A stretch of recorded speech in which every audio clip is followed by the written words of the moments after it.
नमस्कार, बिज अड्डा में आपका स्वागत है। आंकड़ों पर नजर रखने वाले अर्थनीति के जानकार आज कुछ चैन की सांस ले रहे हैं।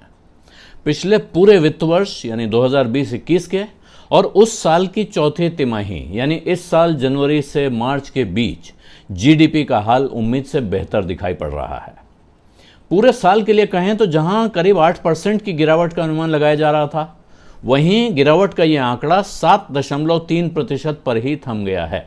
भारत की जीडीपी में पिछले साल भर में -7.3% की ग्रोथ कहेंगे या 7.3% सिकुड़ी है भारत की अर्थव्यवस्था पूरे साल में। और चौथी तिमाही में जहां 1.3% की बढ़त का अंदाजा था, वो बढ़त हो गई है 1.6% यानी उम्मीद से बेहतर।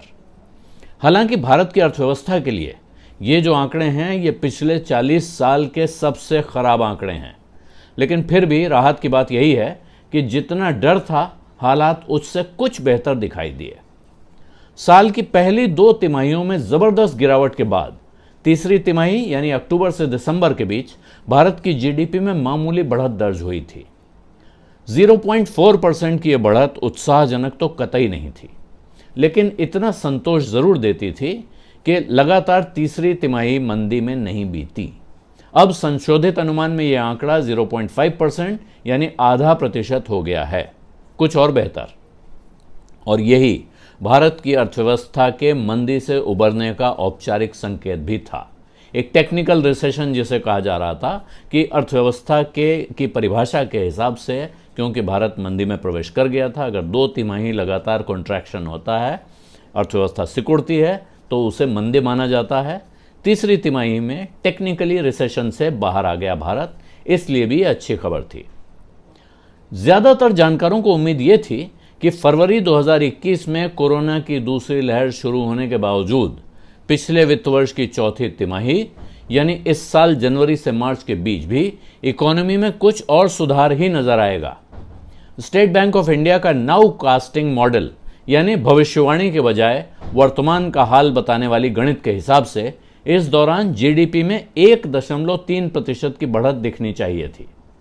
जाहिर है तस्वीर बेहतर दिख रही है, लेकिन इन्हीं आंकड़ों में कुछ गहरी चिंताएं भी छिपी हैं। खासकर चौथी तिमाही में जो ग्रोथ रेट दिख रही है वो परेशान करने वाली है। भले ही अर्थशास्त्रियों ने इससे कम का अनुमान लगाया हो, लेकिन ये याद रखना चाहिए कि पिछले साल मार्च में जो लॉकडाउन लगा था वो जून में खत्म हो गया था और जुलाई से अनलॉक यानी काम धंधे दोबारा शुरू करने का काम चलने लगा था। दिसंबर आते आते करीब करीब सब कुछ खुल चुका था। कोरोना की दूसरी लहर का नामो निशान तक नहीं था भारत में और हालात सामान्य हो चुके थे। कम से कम मान तो लिया गया था, सरकारों ने इस बात के ऐलान शुरू कर दिए थे कि सब कुछ ठीक है और हमने कोरोना पर जीत हासिल कर ली है। ऐसे में उस तिमाही के लिए जिस तिमाही में सब कुछ चल रहा था, सिर्फ 1.6% की ग्रोथ दिखाती है कि अर्थव्यवस्था की हालत नाजुक है। इधर जीडीपी का आंकड़ा आने से कुछ ही पहले आज ही सरकार की तरफ से एक और ऐलान आया कि साल 2020-21 में देश का फिस्कल डेफिसिट यानी सरकारी खजाने का घाटा जीडीपी का 9.3% हो चुका था। हालांकि ये भी इससे पहले दिए गए 9.5% के अनुमान से कुछ कम रहा, यह भी मामूली राहत की बात है। उधर अर्थव्यवस्था के लिए जरूरी 8 सेक्टरों यानी कोर सेक्टर्स में उत्पादन का आंकड़ा पिछले महीने यानी अप्रैल के महीने में, ये अप्रैल जो अभी बीता है, इसमें 56% से ज्यादा का उछाल दिखा रहा है पिछले अप्रैल के मुकाबले। लेकिन इसकी वजह कोई भारी तेजी इकोनॉमी में सुधार नहीं है, बल्कि इसके पिछले साल इसी दौरान यानी अप्रैल के महीने में पूरे देश में लगा हुआ लॉकडाउन था, जिसकी वजह से सब कुछ ठप था। और अब ये जो आंकड़े आए हैं जिनमें कुछ लोग राहत पड़ रहे हैं, उनके आगे की चिंता ज़्यादा बड़ी चिंता है कि जब देश दोबारा कोरोना की दूसरी लहर का सामना कर रहा है, जगह जगह लॉकडाउन लगे हुए हैं। मई के महीने के लिए बार्कलेज ने बताया कि एक हफ्ते में $8 अरब का नुकसान होता है और अगर ये लॉकडाउन मई के बाद जून में भी बढ़ते हैं तो ये नुकसान हर हफ्ते का $8 अरब से बढ़ सकता है। 97% लोग सीएमआई के आंकड़े के अनुसार पिछले साल के मुकाबले कम पैसा कमा रहे हैं, यानी उनकी आमदनी कम हो गई है। इस हालत में सरकार पर एक बड़ी जिम्मेदारी आ रही है कि अब वो कैसे भी पैसा खर्चा करे और इकोनॉमी को रफ्तार दे। और सरकार की कमाई का जो हाल है वो ऐसा दिखता नहीं है कि सरकार इकोनॉमी को रफ्तार देने की हालत में आएगी।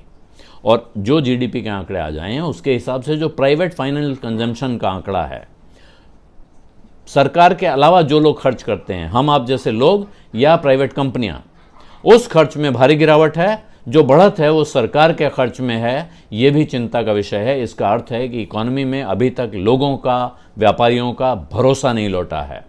वो भरोसा कब लौटता है? जब सबको लगने लगता है कि भविष्य बेहतर होने वाला है। इसलिए इन आंकड़ों में राहत के कुछ संकेत जरूर हैं, लेकिन बड़ी चिंताएं भी छिपी हुई हैं। बिज अड्डा में आज इतना ही। आपसे इजाजत चाहता हूं, लेकिन बिज अड्डा आपको कैसा लगा ये लिखना मत भूलिए। कमेंट बॉक्स में लिखिए। आपको कुछ और देखना सुनना है तो वो भी लिखिए। कोशिश करेंगे कि आपकी इच्छा पूरी कर सकें। फिलहाल इजाजत दीजिए। धन्यवाद। नमस्कार।